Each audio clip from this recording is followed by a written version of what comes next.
Welcome to the Molecular Therapy Podcast.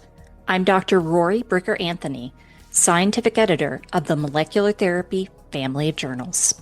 In honor of molecular therapy's 25th anniversary, this episode is the fourth in a series hosted by Dr. Joseph Glorioso, editor-in-chief of Molecular Therapy, that will cover comprehensive reviews of critical developments in the field of gene and cell therapy over the past 25 years. In this episode, Dr. Glorioso will discuss the review, How to Democratize Cell and Gene Therapy, a Global Approach, with author Rayne Rouce, Texas Children's Hospital. If you want to learn more about cell and gene therapy access, register for the ASGCT Policy Summit, September 25th to 26th in Washington, D.C. We'll hear from policymakers, industry leaders, and science stakeholders who will explore solutions to the challenges of accessing therapeutic treatments. And now, Drs. Glorioso and Rouce.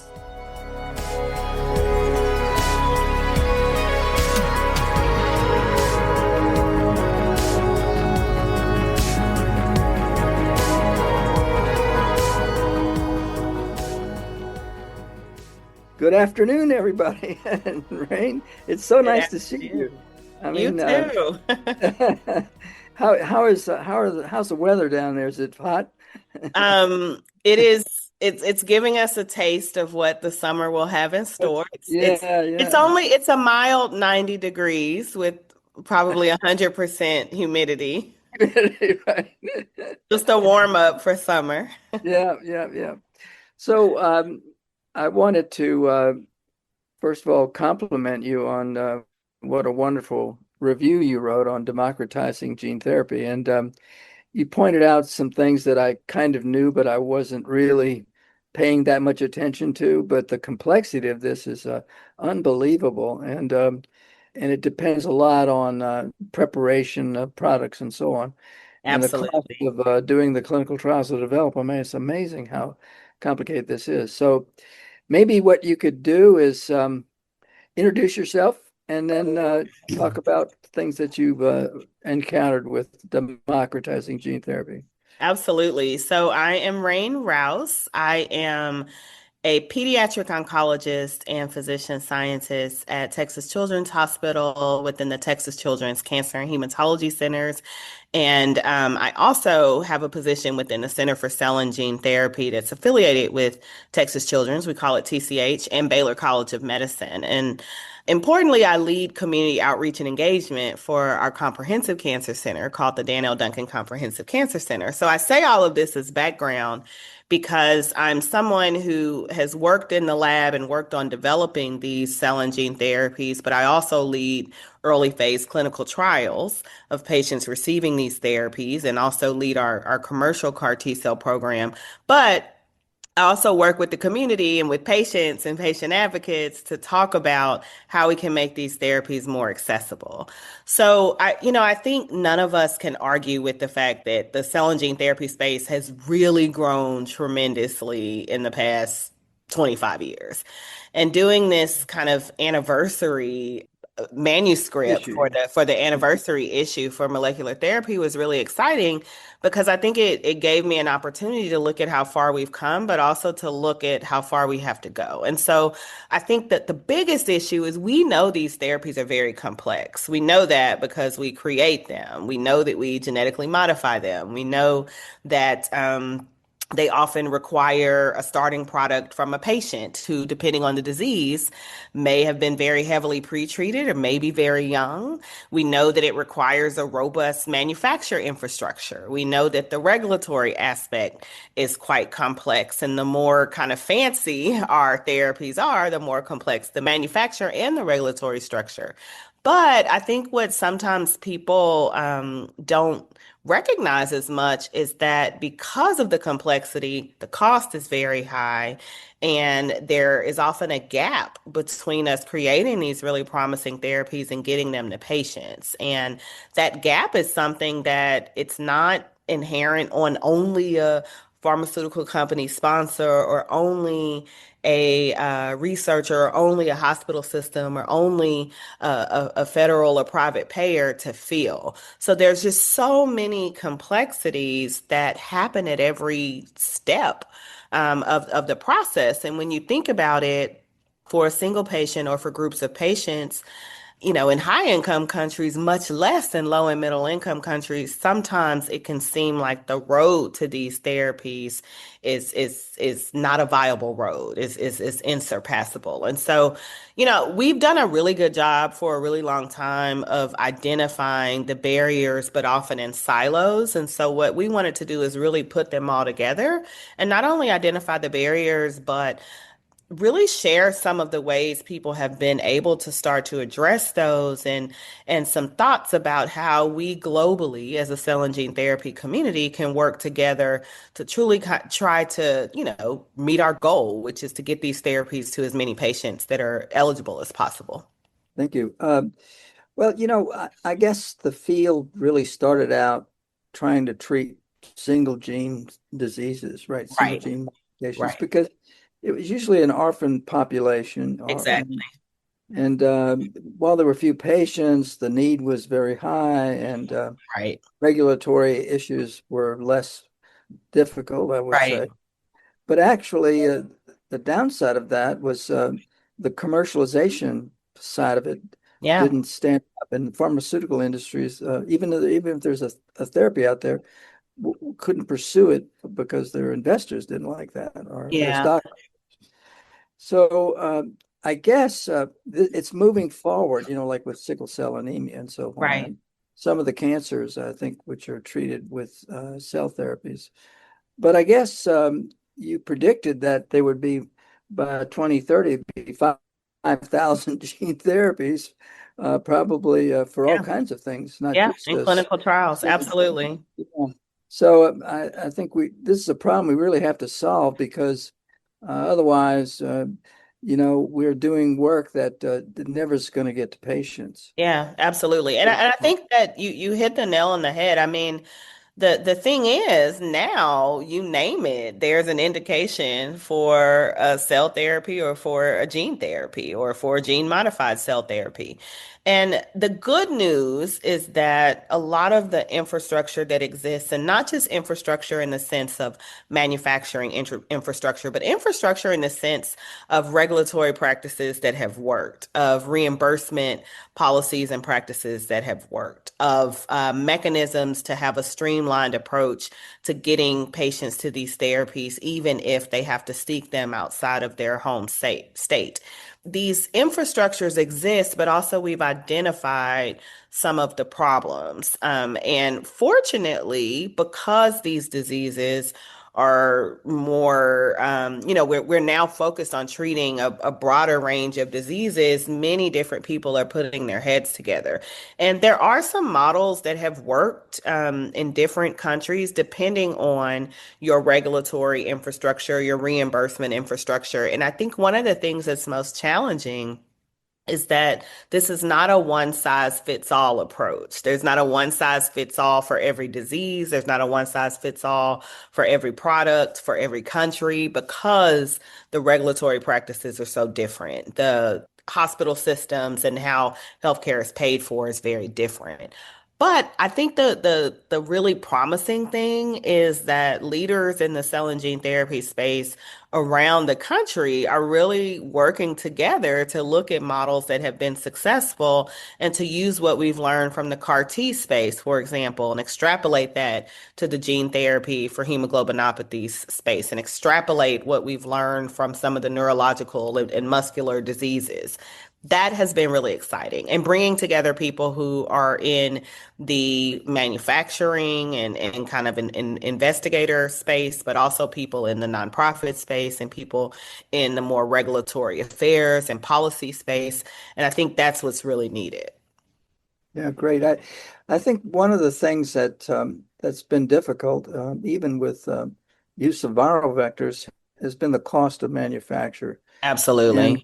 do you see that manufacturing process, should that be centralized or decentralized? What Yeah. do you think I of that? mean, I think there are, so initially trying to get these therapies, especially to the market, there was certainly a need to centralize them, and to kind of have, and that is often the case because it's often a single company that is creating the product. But I think what we've learned is that centralized manufacture certainly has its limitations, particularly when it comes to patients. I mean, centralized manufacture is a big kind of cross to bear for someone who lives across the country or in a different country, and especially when you're reliant on a product from the patient.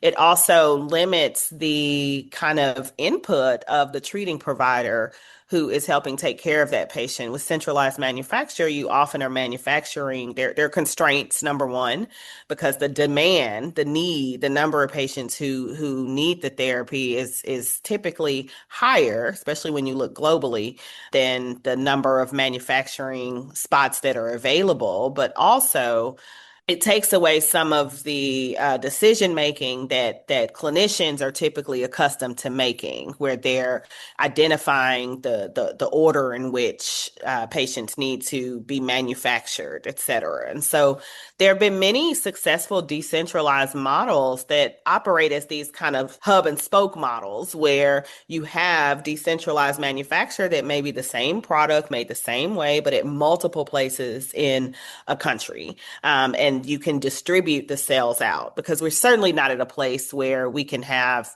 every institution or every, product be able to be manufactured in every state. But certainly there are models, whether it's in Spain, whether it's in Canada, even here in the United States. And they usually utilize a more automated manufacturer that takes away some of that skill set that's necessary when you're manufacturing using personnel, and can also decrease cost.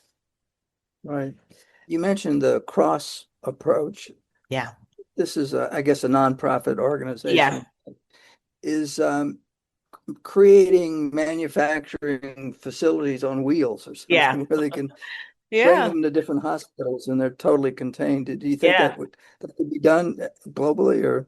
Yeah, I mean there's actually examples of it being done in different countries, in Brazil, et Right. cetera, and even in lower and middle income countries. So the same innovation that scientists and investigators and companies are using to think about how we innovate the manufacture of these cells, making off-the-shelf products, for example, not having to use a patient's own cells, is the same innovation that people are bringing to the table when they're thinking about how to, truly democratize cell therapy. And so the ability to have a mobile clean room where you can essentially set up in a space, and be able to have a hospital affiliate, of course, where a patient is treated, and manufacture relatively simply on site. Of course, it requires, funds and expertise, but it has been proven successful in some places. And I think that especially for rarer indications, or for indications that have clearly shown benefit and have an appropriate safety profile, and certainly have been, commercialized or near the commercialization standpoint, the ability to create those and do them the same way we do mobile healthcare for other indications. It removes that complexity requirement from the hospital, which, if we look at low and middle income countries, and even in high income countries, not a lot of places can have a, multi clean room, GMP Right. facility where they're making, or if they do, they often have to be dedicated to a single product, which of course limits kind of the innovation that can come from Right. within the institution. Do you see more collaboration between, say, philanthropic organizations and business? Yeah, I think there has to be multi-collaboration because historically, these therapies have come out of academic institutions and academicians have often collaborated with pharmaceutical companies. And there are some instances where there have been successful collaborations, not only with pharmaceutical companies, but also with nonprofits. There are also some instances like with Karen Cross where the nonprofits have kind of grown out of academic institutions or involve people at different places that partner together and kind of create a nonprofit for the sole purpose of getting these therapies that maybe for a rarer indication or a rarer population to the market, or identifying a way to have almost an expanded access, right, for something that is meeting a need for patients, but may not get to that commercialization standpoint. So I think that the really cool thing to me over the last few years is that there have been several consortia and kind of working groups through ASGCT, through other organizations, through investigators that include people that are people creating these therapies, patient and family and kind of caregiver advocates, people who have worked in the healthcare space and the regulatory space, and really meeting and even talking with payers about how you would create kind of a consortium to look at alternative models, not only to create these therapies and get them to patients, but also to have alternative models of reimbursement that would allow these, really innovative folks to continue to seek potential cures for other patients and other indications. Right. I think another thing I found really attractive is work that's being done in utero. I think that apparently, you can use even standard vectors or Yeah. nanoparticles to Yeah. to Yeah. correct deficiencies. And doing it in utero is a great thing if it's safe Yeah. because the patients feel the effects even during growth, early growth. Yeah. So, Yeah, I think one of the big things about cell and gene therapy is the ability to it reworks the way we think about models of treating disease, where if you think about CAR T cells, the commercializations are limited to people who've, not responded to at least one line of treatment. But when we think about diseases that are inherited genetic diseases, the ability to correct them before a patient actually has symptoms of the disease that are life limiting and quality of life limiting certainly is really exciting. The regulatory models for that and how we can safely do these therapies, study these therapies, and whether the way that we study them is the same kind of typical way that we study when we study disease agents come into market. I think is something that, we continuously have to think about and be innovative about. And that's the exciting thing, is that the science is there. yeah. And the science will continue to go there. And I think it's inherent on all of us together to think about the lessons we've learned from the therapies that have come to market or been very close to that. And think about that it's certainly not one size fits all, but the infrastructure and the changes and the lessons can be adapted to help us really think about the ideal time to treat patients, especially when we're doing these kind of innovative things that could halt the progression of a disease. All right. So I guess we don't have a specialty, physician specialty in gene therapy, right? But No, we that may don't. come about in the future. Yeah, I mean, so And here's that's a good example in utero yeah. treatment and so on. Yeah, so here's the thing. The thing is that if you think about the American Society for Gene and Cell Therapy, if you think about aside from the scientists who are, creating the work, when you think about the physician scientists or the physicians or even the clinicians and the advocacy organizations that work with them, it's extremely broad because we're talking about correcting Yeah, heart disease, cancer, neuromuscular disease, yeah. inherited genetic diseases. And Right. so it's interesting because what we see is I think the closest thing you could think of as a specialty is kind of where we started with the original kind of cell therapy is transplant, right? So it's not coincidence that in the cancer space, a lot of people who focus in this are people that are consider themselves transplanters or consider themselves, leukemia, lymphoma, myeloma specialists, and then have a cell therapy specialty, which is how I describe myself. But in this new era, when you talk about treating someone in utero, treating a mom, treating someone who has advanced, neurodegenerative disease or someone who has heart disease, you're looking at this broad array of specialists who at present, the way that we move these therapies forward is because, this therapy is typically lived in the stem cell transplants and adjacent space. It's often a collaboration between that specialist and the stem cell transplant gene therapy space because we are used to GMP, manufacture of cells, et cetera, and kind of the not only the structure of it, but how to do it safely. But you could imagine the need, especially as we move forward, to have subspecialists that are kind of gene therapy specialists within individual specialties, which would be really cool. And it's probably Yeah, the way we're I going to have see to that. go. Yeah. Yeah, that's amazing. So I think that the big problem that we've already talked about briefly is that in countries where there is that are poor, let's say, Yeah. and they don't have the facilities or hospital systems and so on, and they don't even have the financial ability to travel, say to the U.S. or wherever to get therapy, and so I don't know exactly. I mean, we can't even provide medicine to treat HIV, these countries. But I think that the as we go along, we'll probably think of ways that we can say do in vivo CAR T stuff, and that. Yeah. I think that's where the kind of the off the shelf, the in vivo, but also, I mean, there have been successful models in low and middle income countries of creating kind of their homegrown, at least gene modified cell therapy products like CAR T cells and doing lower cost stem cell transplants in India, for example.